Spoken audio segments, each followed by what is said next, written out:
From origin to legend. I need to become a symbol. I need to become Batman. Become the hero.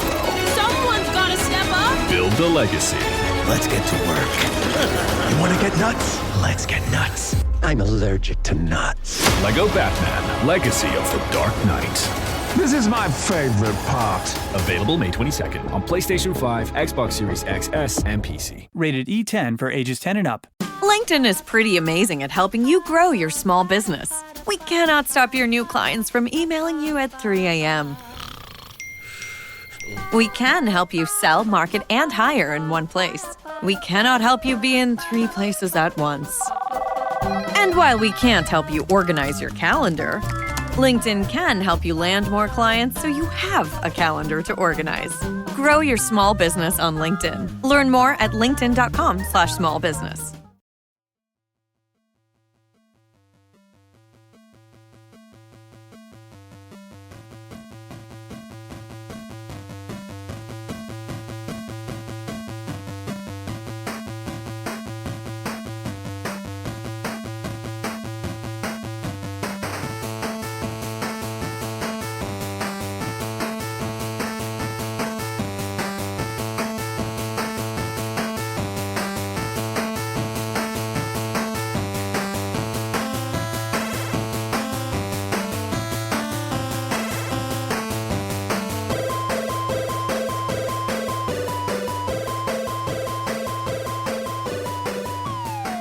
Welcome to Board Gamers Anonymous, the podcast where everyone's welcome at the table, but of course, as always, no one knows whose turn it is.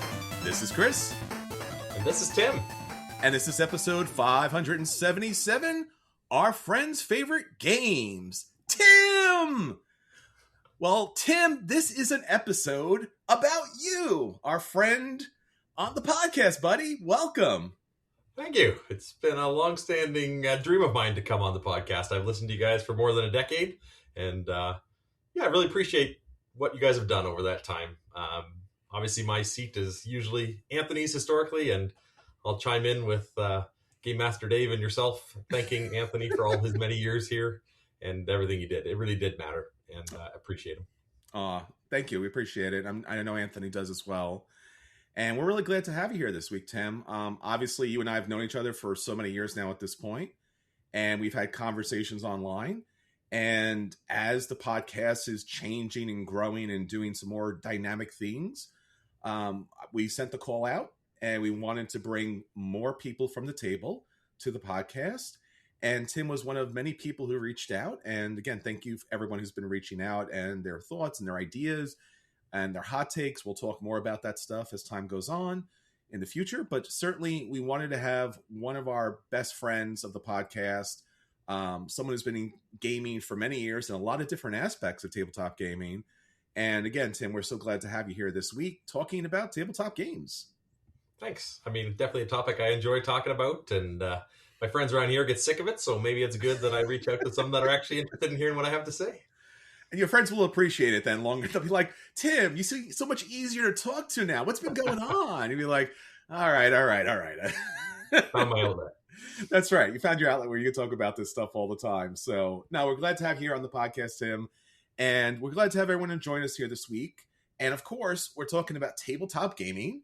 And Tim is going to take us on our feature review about his favorite games from an autobiographical point of view, from the beginning, his beginnings in tabletop gaming when he was a young lad, all the way through up to today, where he's teaching games, creating games, and on a podcast about tabletop games.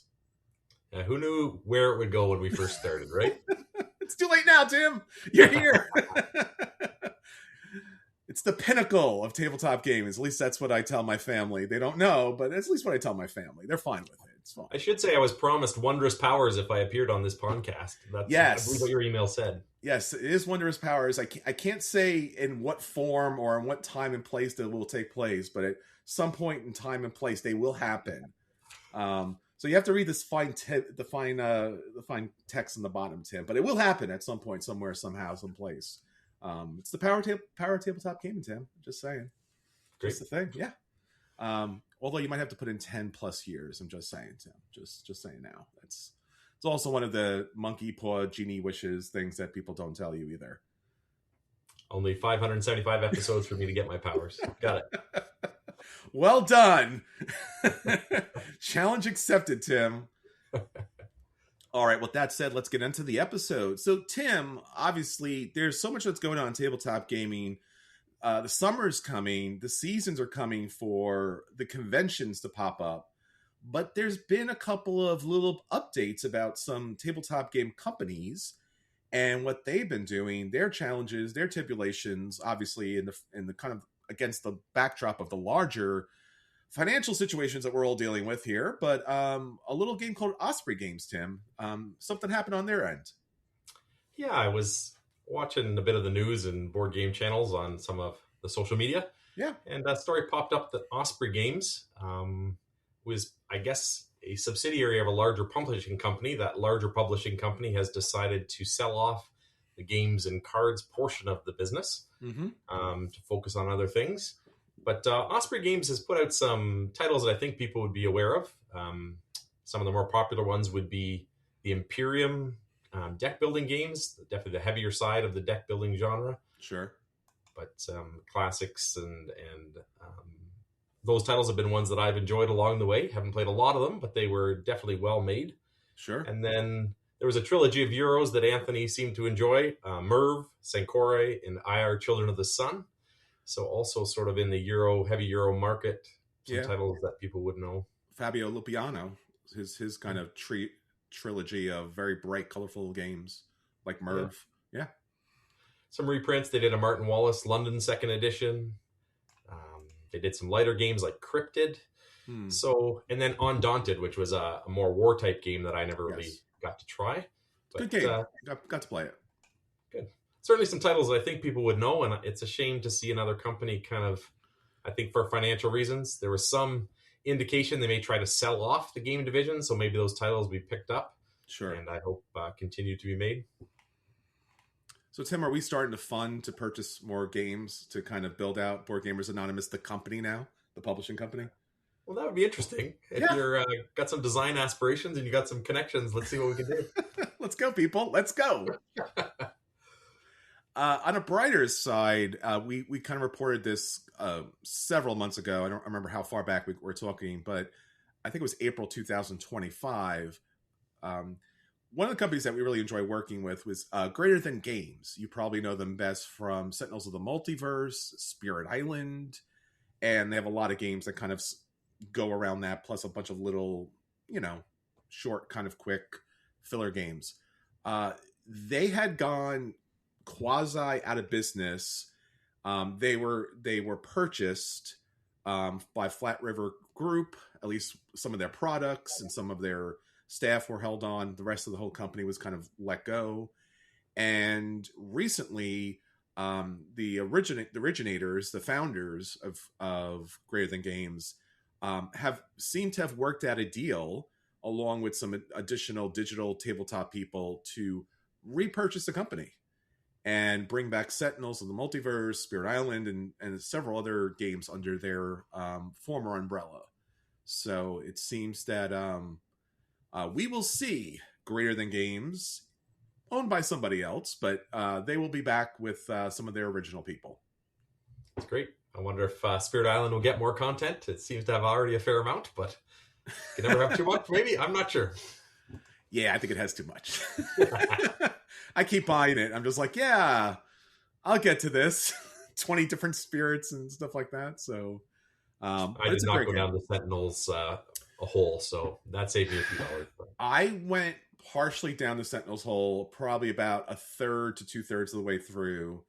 And then I pulled out, Tim, because there's just so much stuff. There's so much promos and expansions and upgrades and stuff like that. I have the online iPad version of the game, which isn't the best, but the game itself is good. Spirit Island's better, but yeah. So it's good to have those companies back, more or less. All right. Well, with that said, let's get on to the episode. Tim, let's roll for preview. What'd you get to take a look at that you want to get to the table soon? Okay. I'll have to say, crowdfunding to me is something that I've kind of moved away from a little bit in recent years due to shipping prices. Sure. But I did, in preparing for the episode, swing back onto Kickstarter, which once again hurt my wallet. So thank you for that. That's the monkey paw curse, Tim. I told you. Yeah. But I did note that a game that I quite enjoyed a few years ago called Reavers of Midgard was getting an expansion. So for those who haven't heard of Reavers of Midgard, it was kind of a spiritual sequel to Champions of Midgard from Grey Fox Games. And I think Champions sold a bunch more copies than Reavers might have. But Reaver was meant to be the bigger, more Euro brother of Champions of Midgard. Sure. So in Reavers of Midgard, it's a whole collection of mechanics kind of thrown together, as we are seeing more and more in modern games. But I think it was a formula that worked quite well. The main mechanic in the game is you have a long ship that you're going to choose to sail to a location that does a specific action. Then all the other players around the table will get to follow at that same location if they're able to pay the cost, but they don't get quite the same degree of benefit. So one of those kind of core mechanics that we're starting to see in a few different games. And the locations were different things. So some were more recruit a new card. So that does include multi-use cards. You could get a Reaver of a certain color that would make certain dice wild, would give you a certain focus, if you will. Or you could use it to tuck under your player board to boost some of the locations to do more when you went there. So multi-use cards, as your board game brackets recently talked about, definitely a mechanic that is appealing in a Euro game, and this one does it very well in that regard. Nice. You could also pop out to different locations and do things like fighting. So either Euro-style fighting, where you just had to match dice symbols, and hopefully already had some of those dice, manipulate the dice to get what you need. Or, if you're more of an Amerithrash player, it could get you combat dice, which you would then roll and try and exceed a certain total to beat certain monsters or certain settlements, to then gain glory points, ongoing benefits, tokens of various varieties. So really kind of a mixed sort of game, collecting tokens to make up your own scoring, finding prophecy cards that reward you for certain types of scoring, and a real point salad sort of finish to the game after going out on your long ships and reaving. So I don't know, did you ever get a chance to play that one, Chris, or no? I did. And like you said, it's a better version of its predecessor and plays a lot faster, a little more dynamic, as you know. And I think the original one, Midgard, when it came out relatively the same time as, I'm trying to think what game was that? The Scoundrels of Scoreport expansion for the Dungeons and Dragons Lords of Waterdeep. Thank you, Tim. And there was which kind of gamer are you? Are you more of the Euro side, or do you like to roll some more dice? And that was a hard line at my gaming group back in the day. And Lords of Waterdeep won out.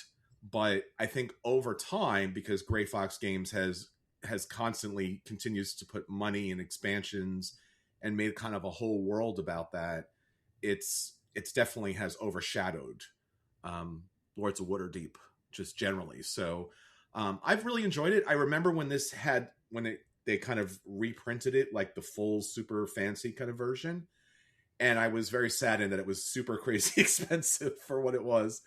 And I was just like, do I really want those little PVC plastic ships to go out there? I'm like, I kind of do, to be honest with you. I actually kind of do, but yeah. So what the problem I had with Reavers is I really enjoyed everything it was doing until it came to the final scoring. And I felt, and others online felt, that the set collection was the way to win the game. So It felt a bit solvable, where you conquered certain settlements that would pay you ongoing benefits early in the game. And then late in the game, you just kept going to the set collection, gathering treasure to make sets.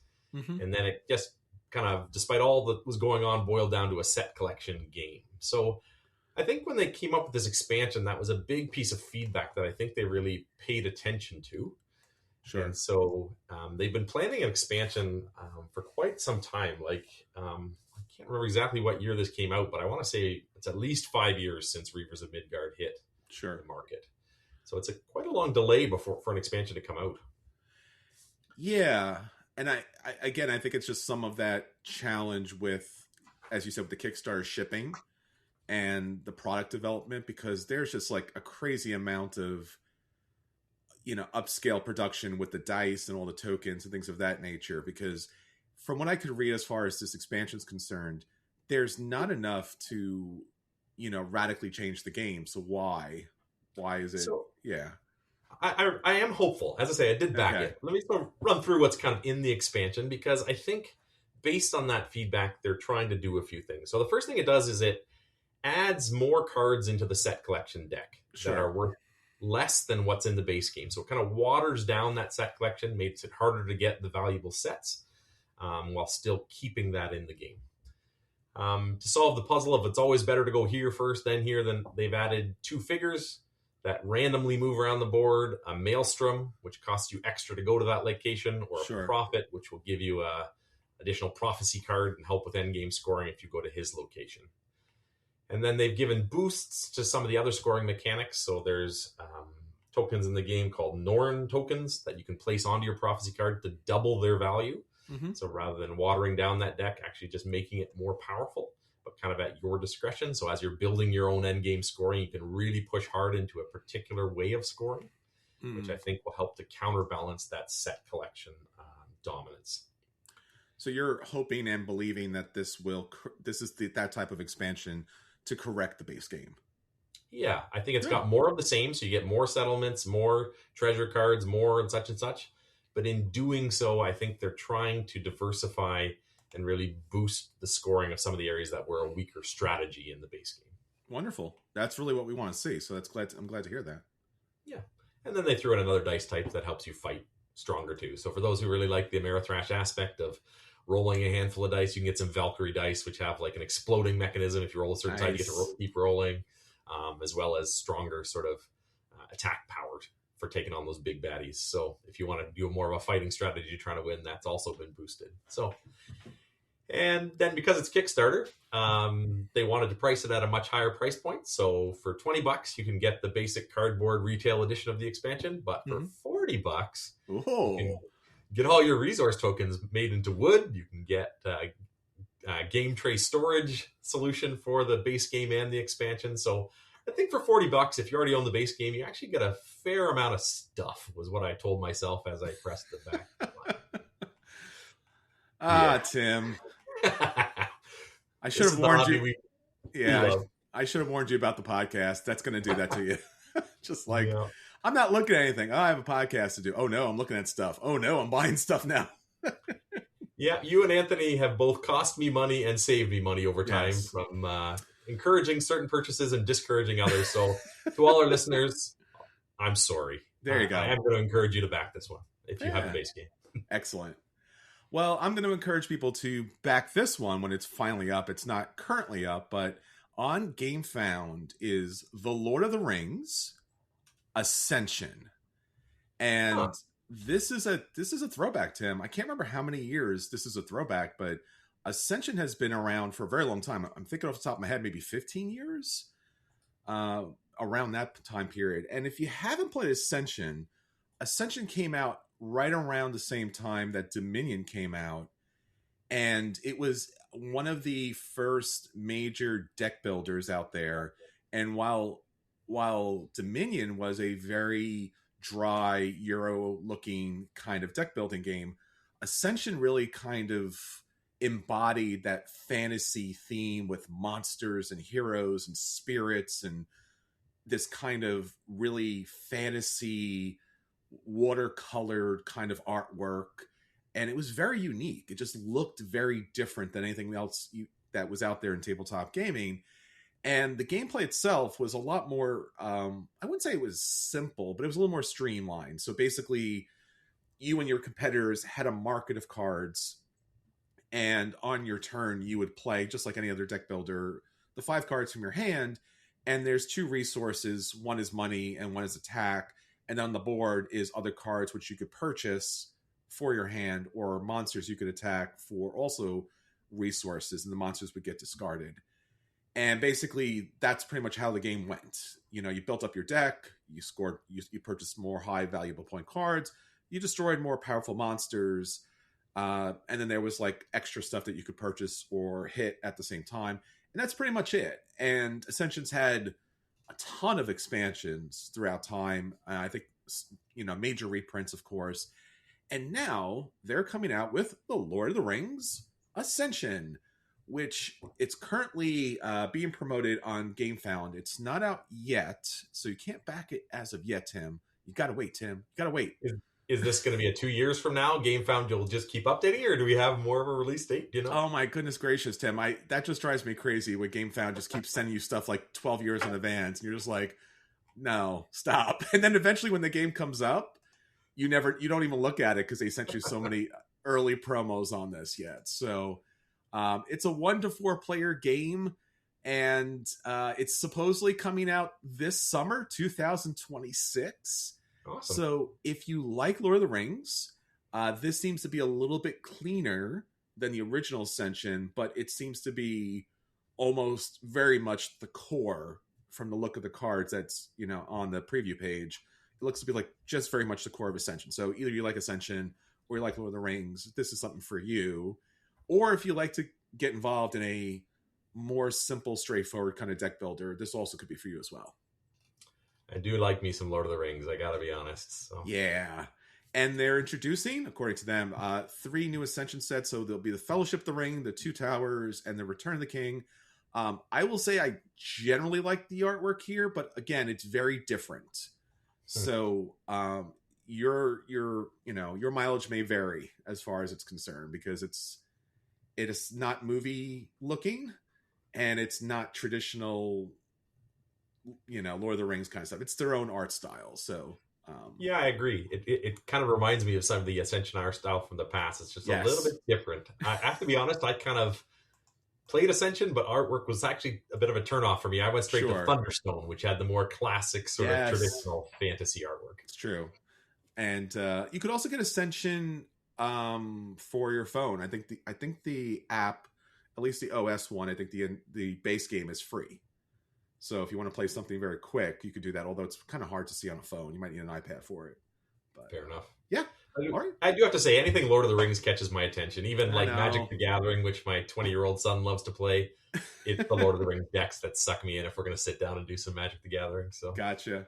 It's a great IP, and what's also good about the IP too is whoever's managing it, as far as games are concerned, really ensures that the games that come out for the IP are good.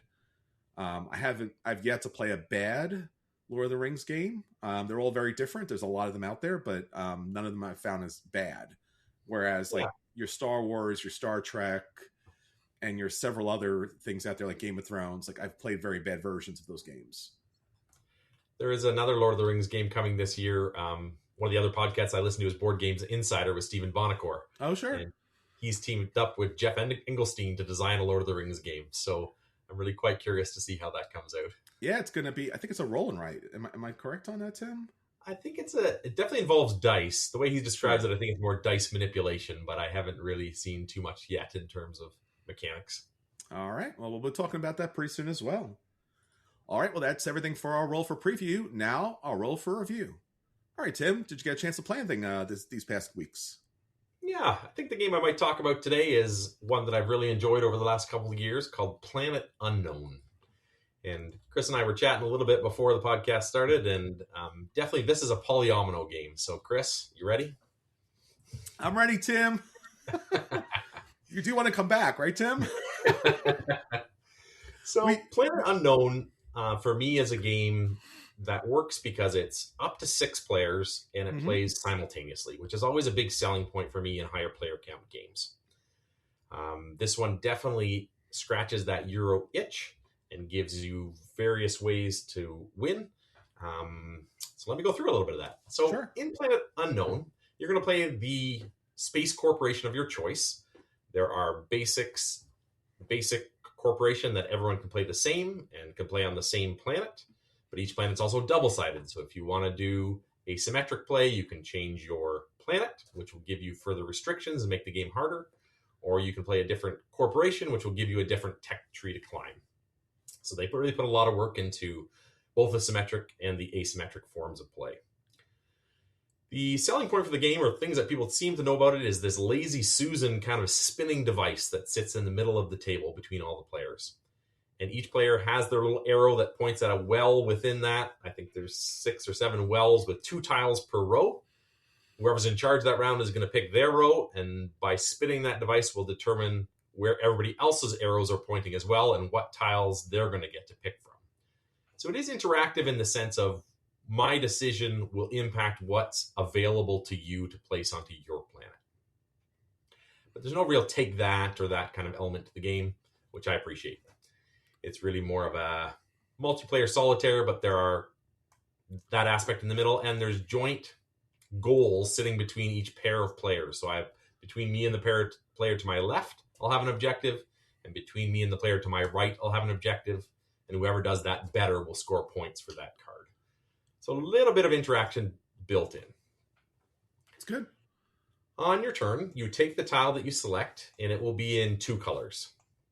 You're going to place that initially at one edge of your planet, and then all subsequent tile placements will have to go next to the first tile. And it's going to have 2 colors, which will correspond to one of the 5 tracks on your player board that you will gradually climb. So if I play a red-green tile, I go up 1 on the green track and 1 on the red track. And those tracks are all unique. One is simply extra points. Climbing the water track will get you more points. What you're trying to do is fill up this planet you're doing, and for every completed row and column you complete, you get points. So the green track will give you little one-size pieces to fit in between your polyominoes that you're placing onto your planet. There's rovers that you can use on the red track that will drive around and collect life pods and meteors off your planet for point scoring. There's a technology track which you can climb up that will break rules for you, like you no longer have to play adjacent, or when you do a water climb 2 steps. When you get a green tile, save it to the end of the game and place it optimally at the end rather than when you get it. There's a final track civilization cards where you look through a deck of cards and pick one that will let you climb tracks, give you extra scoring opportunities, etc. So you're playing this polyomino puzzle, trying to optimize placement, but also what color is the tile lets me climb these tracks to do different things. At the end of the game, you're going to score your planet for the rows and columns you've completed, and you're going to see how far on each of the track you got, what's the point value you climbed up to on each of the 5 tracks, and most points is the winner. And plus your objective, between your neighbors. That's the third thing to score. So overall, the game plays in about an hour with 6 players simultaneously. Scratches that itch of track climbing, puzzly polyomino. Really just a very enjoyable game that I've introduced to heavy gamers, as well as fairly newer gamers that have tried a couple games but want to go to that next step. It's kind of that next step kind of game that I tend to reach for. Well, wonderful, Tim. I'm glad that you enjoyed all the polyominoes there. And you brought it to the podcast. I thought I was safe that Anthony wasn't here anymore and I would kind of avoid the polyominoes, but clearly, Tim, you brought them back. No, I haven't had a chance to play this, and I'm really appreciative that you're talking about it, because certainly I've seen this around as far as conversations are concerned. I haven't seen this at the table. It's interesting that plays 6 players. Yeah, that's kind of a rarity for this level of crunch. I mean, its weight is a 2.25 on Board Game Geek. It's not overly heavy, but that's enough to give you a decent amount of strategy, I find. Sure. Well, Tim, using our patent pending, at least, BGA skill, I hate to even ask this, Tim, but it's a game of buy and you should run and play it. The game's a play and you should sit and play it. If those games are of dodge, you should avoid it. Or in fact, Tim, it's a polyomino game, so we should probably burn it, right, Tim? It's a polyomino game, so we should burn it. Oh, come on, we're so close. So I have to say that out of the games of the last few years, like this came out in 2022. Sure. This is probably a game I would consider a standout in my collection. It's a 10. And I have got more plays of this than some games I've owned for 20 years. Again, because especially at my wife's game store, I haven't talked about that yet, but my wife runs a game store. Nice. I run game night there once a week. This one hits the table as a request over and over again when we have a lot of people there, and there's aren't as many games that sit well and perform just as well at 6 as at a lower play account. So that's really in its favor. To be fair, Tim, you know the owner. I don't think anyone's going to say no to you. I'm just saying. Yeah, this one I believe did come through retail. It was originally on Kickstarter. There's an expansion I'll mention as well. I haven't played. because it lengthens the game and gives you an additional sideboard. So that's never been too much appeal, but it gave you more corporations and more planets. So I have played a little bit with those, but still have more to explore there. And that kind of Lazy Susan holder for the Polyominoes, like, is this revolutionary in your eyes? Like, should other games be utilizing some version of this, or is it more of a novelty? No, I think it really is core to the game. Okay. When you first start playing, like for me in most games, the first time I play, I'm just exploring. I'm not paying too much attention to what the other players are doing. Sure. But the more plays you do start to look around on, especially when you're sharing an objective that says, well, who gets the biggest green area? Well, if I take that row of tiles, I'm giving you a green, and we're competing for that, right? So there is that bit of thought, and it's just a cool selection mechanic. It narrows down like 20 tiles. As the person picking, you have one turn where you got to consider everything, but most turns you're only picking between the two tiles that have been put in front of you. So it kind of narrows down that decision space a bit. Well, that's fantastic, Tim. Thank you. Appreciate that. Planet Unknown. Was that the deluxe edition, Tim, that you played? Always. Gotcha. Very nice. All right. Well, Tim, I got a chance to I get my first plays on two quick games I want to talk about. I haven't had a chance to dive deep into them because one of them is out of print, but Anthony and I got a chance to go to The Gathering of Friends. Awesome. That's something I would love to do someday. It sounds like quite the gathering. So it is quite the gathering, and it's very Fight Club-ish, so I can't talk about what necessarily we saw or played, Tim. I can talk about these two games because they have been out there in the world. First up is Eternal Decks. Have you seen this one, Tim? I have. I have not played it, but I have taken a look at it. Yeah, and this kind of came out, and it was just, at least the box cover, it was very odd, old school symbology kind of look to it, and it just kind of flew underneath the radar. I believe this is a Japanese game, and there was a very small print run in the US, or at least a small print run that came over to the US.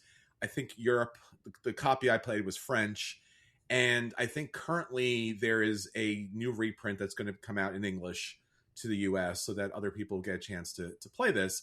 And basically what it comes down to is it's a cooperative, I guess for a lack of a better term, it's a little, I don't know. It's a cooperative game. It's a cooperative card playing game of what they call limited communication.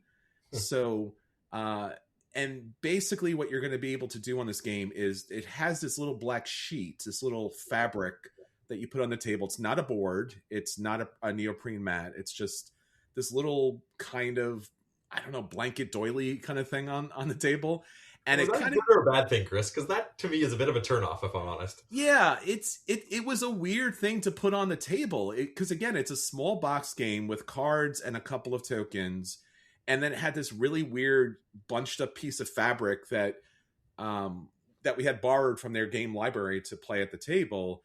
And once you lay it out, it has basically all the different spots for all the cards to go to. And basically the game comes down to trying to meet the objectives to defeat all of these different monsters. And each player has unique set of cards. And as the game goes on and as you defeat monsters, you'll be able to get more cards from those particular monster decks. Now, those decks are different colors and different numbers. And as the monsters come into play, they limit what numbers and or colors could be played out onto the board. So you're really working with each other to manage your own particular hand, and you're going to run out of cards. So if you're not able to defeat the monsters in these three rows, then you're not going to be able to get more cards to continue the gameplay. Each game has different goals and different rules that go along with that. I only played the initial first run of the game, so I can't speak to the later levels, but the later levels are more complex, and they're, from what I hear, generally very unique. The game itself has beautiful, very icon-driven artwork. Again, very different, not Ascension level, but just also very odd and different and unique. And while we were playing this game, a lot of people were gathering around because, again, the game looks like nothing else out there because you got this black piece of fabric, you got these colorful cards onto the board, and all of these icons and monsters on the board is just very cool looking. And the game itself is generally, as far as gameplay is concerned, very simple, but you have to think very strategically long term, and that's where the challenges come in on where you play the cards onto the table and how you manage and support the other players there. So I really enjoyed it. And generally, I'm not the biggest fan of co-op games out there, but when I do find something that I like, I generally like it a lot. So if you compare it to anything else similar, I would say it probably fits along the lines of like The Crew, or the Lord of the Rings version of the deck, that kind of trick-taking game. Yeah. So you're not technically taking tricks, but it does fall into that kind of trick-taking situation where you're trying to cooperatively play the right card at the right time. But different enough from those games that it would occupy a parallel space or the same space on your shelf? No, I think it's a different space. I think the cooperative version of it is different enough from the other two trick-taking games that I felt like it was different enough, and I felt like it was challenging enough, even at the normal levels, that once we finished it, I wanted to play the next scenario. So it fits a very just the way it looks, Tim. It looks very weird and different, and it plays a little weird and different on top of which. But it's not a traditional trick-taking game, but it certainly is the cooperative. What cards do you play? How do you pass those cards, and things of that nature. So yeah, no, I enjoyed it. It's around $50 some odd. We'll see what comes out. If it's going to be a little bit higher than that as far as pricing is concerned. But I enjoyed it. I enjoyed it a lot. It came out at a 2.8 weight on Board Game Geek, but looking at it, it seems lighter than the game I just described. So I'm kind of curious about that.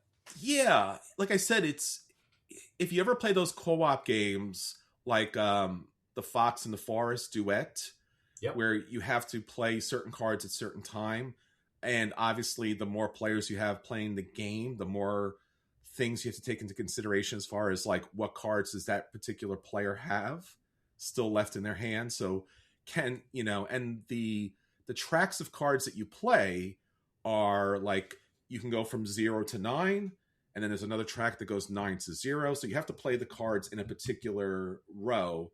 But if you play like a 7, now you've really limited the space that other people can go to. So you really have to think about everyone else at the table as well. So it's not just like playing the next card. It's like play the next card while considering your other, participants playing with you. Good. Looks interesting. Very good. And then a game I played so many years ago that I got a chance to play yet again. Magical Athlete. Tim, have you played Magical Athlete? I have not. I have heard you guys speak of it, and would be keen to try sometime if I'm in the mood for chaos, but have not played it. So, Tim, this is a weird art episode somehow. Like we're talking about pretty much almost every game that has very weird, strange, different artwork. Magical Athlete, I think it's best known for its giant wooden meatballs with artwork that's very reminiscent of like 1960s, 1970s, like Sesame Street, or some psychedelic, Beatles, early Blue Meeple kind of people. And it's a very simple race game, but all of the characters in the race game that are, again, depicted with these really chunky wooden pieces with their really interesting, odd artwork, have a single special ability to them that it's unique to them and that will mess with other players. So depending on the number of players that you play, you will either have one character or two, and the object is to get to the end to get the most points possible. There are some characters that will score points throughout the game. And then again, like I said, the characters that you play do a lot of really odd things. Like there's a card where there's a card that, there's a character that will latch on to another character if it's on its space, and if it moves, the character moves along with it.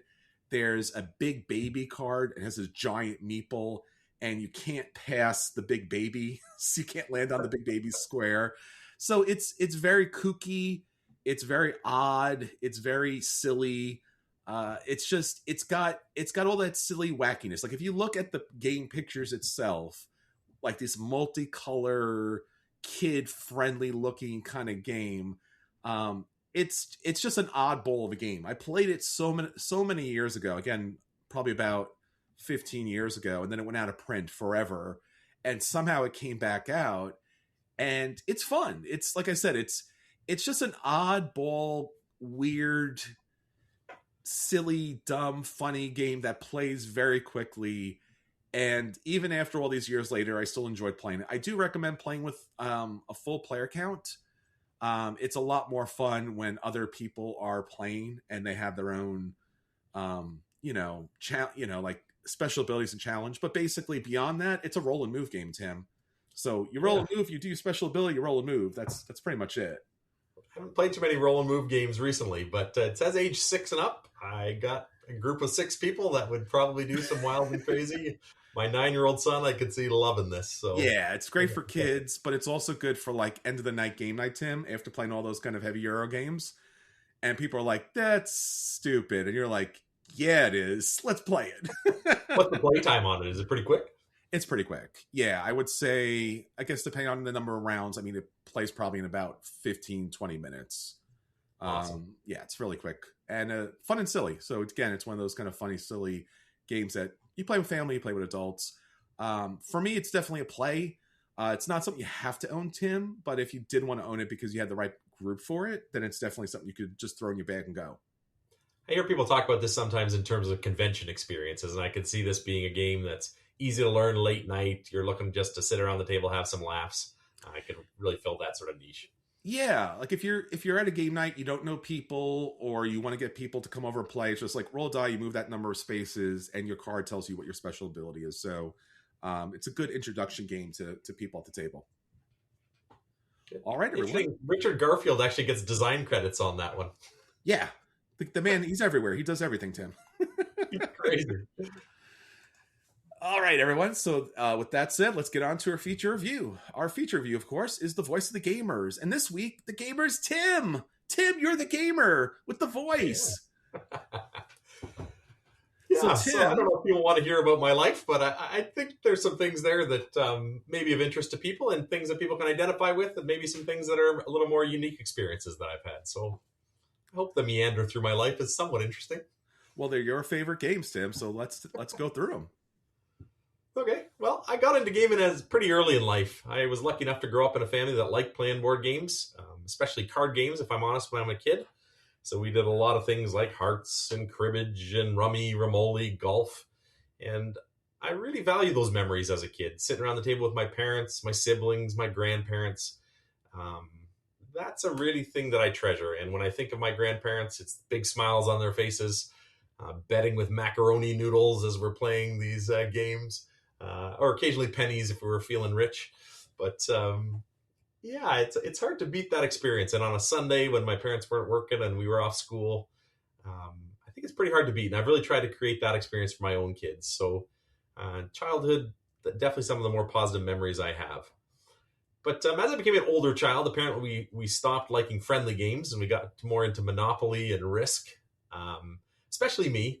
I'm definitely the board gaming kid in my family. I used to pay my brother real money to play Monopoly or Risk with me. But the catch was he had to finish the game. If he didn't finish the game, he didn't get paid. So I did get several hours of gaming in at my brother's expense, playing some of those longer ones. And from there, in my teenage years, like a lot of people in the mass market, certain games stuck out. Like Scotland Yard was a big one for me. I played it at a guy from my baseball team's house one day, and this deduction moving was so different from your classic roll and move that I experienced in Monopoly. And that sense of I can figure this out and it's a puzzle I can solve really kind of grabbed me. And then Stratego, with that layering in deduction with a bit of bluffing, really became a game that I gravitated to which didn't seem to have a whole lot of luck. I could determine the setup, I could determine the movement, and that sort of moving away from the dice rolling of Monopoly and Risk. That's some of the first games I sort of remember doing that for me. So, and then as my first big, I would say, gamers game would have been more on the war side. So stepping up from Risk to Axis and Allies. Is that something you played along the way, Chris? Were you ever much of a war gamer or get in that sort of scene? I think one of the first, I guess, designer serious games that I got, and I remember getting this at the game store. It was called the Game Store. It was in Woodbridge, New Jersey. It was very famous. And I bought Axis and Allies, and I was very excited because I had, like you, Tim, I had played Stratego, I had played Risk, I had played all the other kind of family mainstay kind of battle war games, things of that nature. And even as a kid, had those little green soldiers, little plastic soldiers. So I was very excited to play it. I was like, this is the next level. I will play this. And I think either between the rule book and also between not being able to find anybody my age who was willing or interested in playing something of that level, I think it sat, under my bed for way too long until it just, I think, disappeared with the dust bunnies at a certain point, Tim. I'm sorry. You missed out. This game occupied, when a single play would be 4 or 5 hours. So just me and my young teenage buddies standing around the table and shooting little tanks at each other and excellent. Managing economics at a world scale. And then as we got a little older, we went a little deeper with Avalon Hill and a game called Rome. Sure. Not one that I've seen out much, but it was a game where it was all about, negotiation of the Senate, and you'd get certain events that would come out and you'd have to manage, whether they be disasters, whether they be games, whether they be wars, and it sort of simulated this ancient Rome trying to get ahead yourself while making sure the empire itself survived. And so that sort of introduced negotiation and sort of that sort of aspect to me. We went on from there to like Democker, which I don't know is a game many teenage kids pull out for fun, but again, they're this shifting sort of desire of the people that would get you votes and kind of manipulating the system. I really found kind of fascinating. Tigris and Euphrates, we would hit the table and we'd build these sort of groups of abstract tiles and be super ticked off when somebody else came and backstabbed you and stole everything you just built. So definitely early in my gaming career, like confrontation did not bother me. And sure. I came through that sort of war game, sort of Risk, Axis and Allies, Tigris and Euphrates phase of my life as a young testosterone-filled teen. Those really appealed to me. Maybe I'm just getting older now, getting my testosterone levels checked, but less so these days. But I really had a good time with those games. Next phase of my life is really where I think I discovered more Euro games. I had gone away to school, played some video games for a few years, things like GoldenEye stole my attention in undergrad rather than board games. But then I went to medical school. I haven't really talked about that, but I'm a rural, small town Ontario family doctor who works in both clinic and hospital settings. And so in med school, I was looking for something to get my head out of the textbooks and found a lot of my classmates were looking for the same. I got a little tired once you're past your teenage years of going to the bar. So board game night at Tim's house became a thing. And we played some war type games. Definitely Game of Thrones, the board game, was that next step from fighting to more Euro mechanics. And really got quite into that with a lot of trash talking and things. Nexus Ops was a nice little more compact war game that got objectives and asymmetric pieces at a smaller playtime. So, but also those years were I feel like the age of gaming where new mechanics really kind of came to the surface and were explored. Your Carcassonnes, your Ticket to Rides, Hey, That's My Fish, Amun-Re, St. Petersburg. Like some of those titles are just in my brain as all-time classics. I had a game, one that I might mention that time frame that's less popular, Domain. Have you ever heard of that one? Or Lowenherz was its original German title. Yeah, I played that several years ago, and was that designer was better known for another game, right?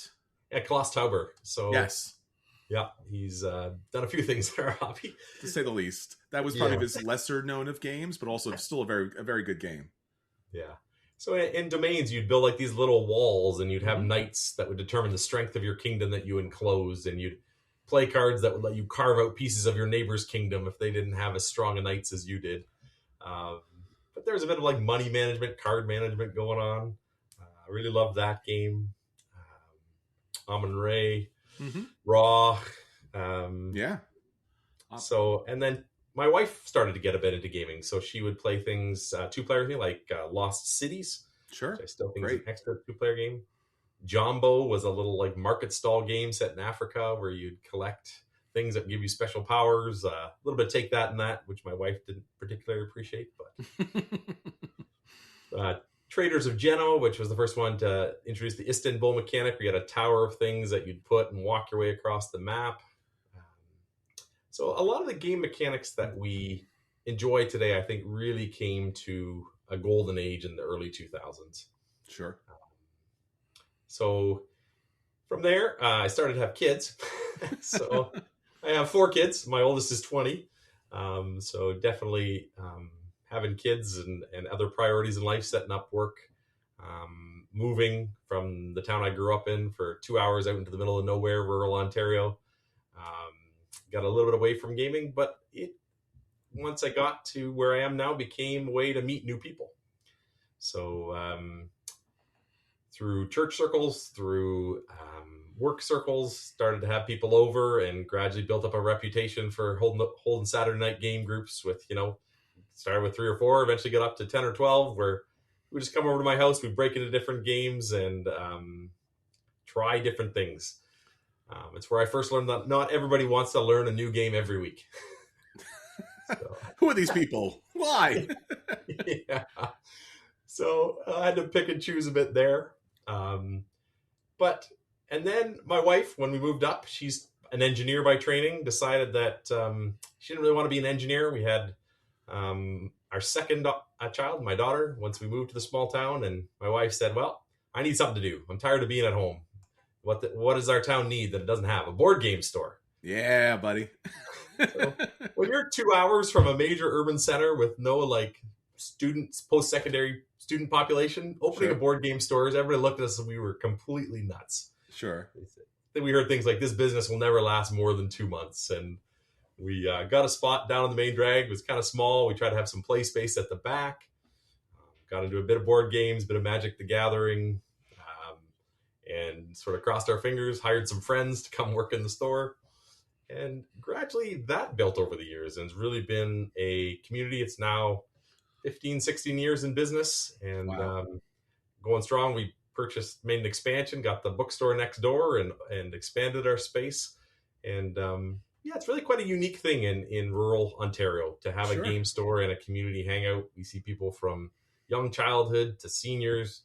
I was in there on Wednesday night. We had 32 people playing Wow, that's role-playing games, Magic the Gathering, board games. And that's a theme in my life. Board games just bring people together. It's true. And we have differences in our games we prefer. We have one group playing really intro games, one playing a bunch of quicks, one game playing a 2-hour sort of Euro, right? And just that breadth of the hobby is really meaningful to me. What's the name of the game store, Tim? The Giddy Goblin. The Kitty Goblin. That's awesome. Yeah. We do some online orders with it, Ontario. There you go. That my wife will get the plug. But then having played all those games, at some point, I think every gamer's mind turns to, could I design a game? And what would that look like? Have you had that urge at all, Chris? A little bit. That's always been in the back of my mind a little bit. Yeah. Yeah. So pretty easy to be a critic, I have to say, in terms of seeing games people have made and say, that could be better if they'd just Sure. done this, right? Mm-hmm. But to come up with a new idea and play that same idea 100 times, my goal when I set out was to play a game I could play 100 times without getting bored. Mm-hmm. And so end up designing Archmage in 2018 and its expansion Archmage Ascendant in 2019. They're now sort of out of print, a little harder to find, but if you try, there's copies still around. It's and it was kind of an area control back to my sort of war game roots, but slinging spells at each other in a very sort of minimal luck, no dice involved kind of scenario. I have some thoughts on that with a strong fantasy theme. I think people got a different game than what they were expecting based on the cover artwork, but it was a Euro in disguise. Sure. But that was a crazy ride. Just the whole process of playing that, getting your great game group into playtesting, trying to pitch that to publishers, watching them develop. They worked with, I have to give credit to Starling Games. They worked on that game for almost 2 years with me before it came to publication. Seeing the artwork start to roll in, going to game conventions, showing it off, pitching the game, getting people excited about something I made, and then eventually seeing it ship out, watching people review the game for better or worse. One of my favorite reviews said, "A disgusting, nauseating turd of a game." Oh, no. So, yeah. Oh, no, Tim. People, you have to have a bit of a thick skin, is what I've kind of learned as a designer. Sure. When people first started posting negative review, it's very tempting to sort of get on there and fire back about, well, why would you play it that way? Like, that's ridiculous. Like, give it another chance and play it properly. You know? Sure, of course. As a designer, I really kind of had to learn to restrain myself and just let people voice their opinions. Everyone's got a right to opinion. If the game's not for everybody, I've taught it to people who really didn't like it and were polite to my face, but I've also taught it to some people who thought it was just amazing. And to see people post it as they give it a high rating, an 8 or 9, and explain why they loved it. It's excellent. Yeah, of course. For something you created, it's a feeling that's hard to match. I can imagine. And so I've continued to fiddle around with some game design in the background. It's kind of tough times for a lesser known designer in terms of companies seem to be playing it fairly safe in terms of expanding existing IPs or doing expansions as opposed to taking a gamble maybe quite as much as they once did. And I understand that. But I do hope to someday return to that scene as a designer and see where that goes. Excellent. And then just in terms of where I've ended up as a gamer, I have to say I've listened to this podcast for so many years because my tastes really do align with yours and Anthony's. Mm-hmm. Some of my favorite games include things like Terraforming Mars, Lost Ruins of Arnak, Underwater Cities, Clans of Caledonia, Grand Austria Hotel, Suburbia, Ark Nova, all those sort of standout, sort of big, wide swing Euros over the past, 10 years. There's a few that are lesser known. I really like a city building game called The Capitals. Sure. So that and Suburbia are really up there for me. Viceroy, which is a pyramid building game where you kind of build your own scoring, build your own powers type of game. Highly recommend that one. So yeah, in the end, I'm the kind of gamer that will play almost anything once. Gravitate towards heavy Euros. I don't mind competitive. I don't mind solitary. I play games with my kids. I got 4 kids ranging from age 7 to 20. I play 2-player games with my wife. And really, that's kind of part of my identity. So I go to the game store. Nobody knows I'm a doctor. They find out eventually because it's a small town. But Sure. It gives me such an identity and a space that I can just use to clear my head, get away from the heaviness that is my job at times, push my brain in different directions. It's engaging enough to shut down that background sort of clutter. And I don't know what my life would look like without gaming. It's been such a wild ride over the years. No, it's fantastic, Tim. And certainly, like you said, it provides that therapeutic aspect for us to kind of take a step back, engage and play, which is so valuable for who we are, our community, our friends, our family, but also to just use our minds in just different ways to add some plasticity to like think outside the box and try to think a little differently and then kind of reapproach the world with new perspectives. Indeed. And I've definitely met some people that otherwise probably wouldn't have had the opportunity to engage with, people that come from very different walks of life, carry different biases, different life experiences. And yeah, around the game table, we get to chatting, right? Sometimes you're really focused on a heavy Euro. Sometimes you're laughing together and you inevitably end up talking, right? And between games, after games. And I've really enjoyed that aspect as well. Yeah, it's wonderful, Tim. And it's such a growth experience, like you said, from the early games to we kind of grow and change as the industry's games grow and change. And it's really wonderful that you've contributed to the industry with Archmage, and kind of bringing that game out to the industry for so many people to play, and to, just like I said, make that general contribution. And then with you and your wife with the game store, because there's just, unfortunately, and we've talked about this a lot, there's not enough of those third spaces out there where you can have community again. You could get to know each other, and it doesn't have to be a commercial transactional kind of experience. It could be a community building, rediscovery of oneself and the people around us. And again, most importantly, which I think a lot of people forget, fun. It could be fun. You can have fun again with people. Yeah. So yeah, in a small town, I mean, your options are really going to the bar, playing sports, going hunting, or going to the Giddy Goblins. So, I mean, we do stand out as something a bit different for folks. It's wonderful, Tim. Well, I hope to go there myself too someday, Tim, so we can play some games at the table. Hopefully not polyomino games, but maybe every once in a while I'll indulge in a polyomino game, just for the kicks. You come up this far, I'll let you pick whatever game you want. Yes, you heard him say it. On record. We're gonna play something long and crunchy, Tim. You're gonna love it. No problem. Excellent. Sign me up.